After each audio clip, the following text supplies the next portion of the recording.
അസ്സലാമു വറഹമത്തുള്ള അൽഹംദുലില്ലാ സ്വലാത്തു വസ്സലാമു അലാ റസൂലില്ലാ. എൻ്റെ ശബ്ദം ശ്രവിക്കുന്ന മാന്യ ശ്രോതാക്കളെ, നമ്മുടെ ഫോൺ ഹാങ് ആവുമ്പോൾ റീസ്റ്റാർട്ട് ചെയ്യാറില്ലേ?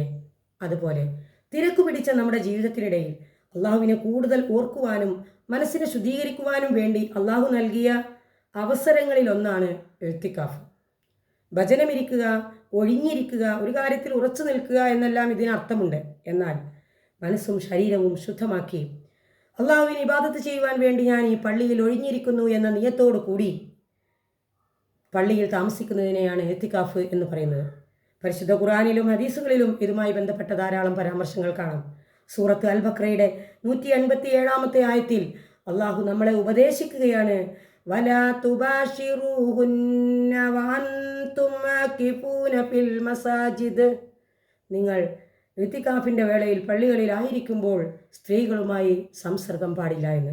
നോമ്പിൻ്റെ വേളയിൽ ലൈംഗിക ബന്ധം പാടില്ലാത്തതുപോലെ തന്നെ ഇത്തിക്കാഫിൻ്റെ വേളയിലും ലൈംഗിക ബന്ധം പാടില്ല.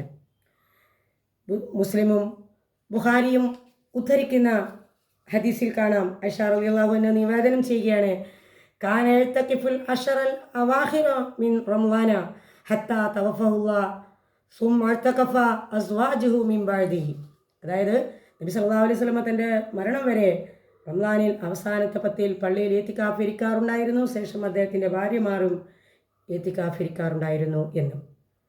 നമ്മൾ ഇത്തിക്കാഫിന് വേണ്ടി പള്ളി തിരഞ്ഞെടുക്കുമ്പോൾ അത് 5 നേരം ജമാഅത്തും വെള്ളിയാഴ്ച ജുമുഅയുമുള്ള പള്ളിയായാൽ അതാണ് ഏറ്റവും ഉത്തമം. അതുപോലെ തന്നെ ഇമാം മാലിക് റഹിമഹുള്ളയുടെ അഭിപ്രായത്തിൽ ഒരു രാവും ഒരു പകലുമാണ് ഇത്തിക്കാഫിൻ്റെ ഏറ്റവും ചുരുങ്ങിയ സമയം എന്നാണ്. അതുപോലെ സ്ത്രീകൾ ഇത്തിക്കാഫ് ഇരിക്കുന്ന സമയത്ത് അവർക്ക് ആർത്തവ രക്തമോ പ്രസവ രക്തമോ കണ്ടാൽ അവരുടെ ഇത്തിക്കാഫ് മുറിയും അവർ പള്ളിയിൽ നിന്നും അപ്പോൾ പുറത്തു പോകേണ്ടതുമാണ്.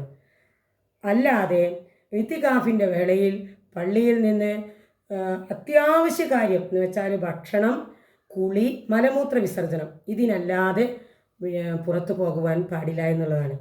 ഇത് നമുക്കൊരു വിശ്രമ വേളയല്ല, നമുക്ക് വർത്തമാനം പറഞ്ഞിരിക്കാനുള്ളതല്ല. ഇത് ലൗകിക കാര്യങ്ങളിൽ നിന്നെല്ലാം വേർപെട്ട് അള്ളാഹുവിൽ മാത്രം ശ്രദ്ധ കേന്ദ്രീകരിച്ച് അള്ളാഹുവിൻ്റെ പ്രീതി മാത്രം കാക്ഷിച്ച് ഖുർആൻ പാരായണവും ദിക്ർ സ്വലാത്തുകളും പാപമോചന പ്രാർത്ഥനയും വർദ്ധിപ്പിച്ചുകൊണ്ടാണ് ഈ സമയം നമ്മൾ അവിടെ കഴിച്ചു കൂട്ടേണ്ടത്. പണ്ഡിതന്മാർ ഈ ഇത്തിക്കാഫിനെ ഉപമിക്കുന്നത് രാജാവിൻ്റെ വാതിൽക്കൽ ഒരു കാര്യസാധ്യത്തിനായി വന്ന യാചകനോടാണ്. അതായത് അദ്ദേഹം അത് സാധിച്ചിട്ടേ അവിടുന്ന് പോവുള്ളൂ. അതേപോലെ അള്ളാഹുവിൻ്റെ പള്ളിയിൽ നിന്ന് എൻ്റെ പാപങ്ങളെല്ലാം പുറത്തു തരാതെ, അള്ളാഹുവിൻ്റെ റഹ്മത്ത് എനിക്ക് കിട്ടാതെ ഞാൻ ഇവിടുന്ന് പോവുകയില്ല എന്ന ഒരു ഉറച്ച തീരുമാനത്തോടു കൂടി ആയിരിക്കണം നമ്മുടെ ഇബാദത്തുകൾ.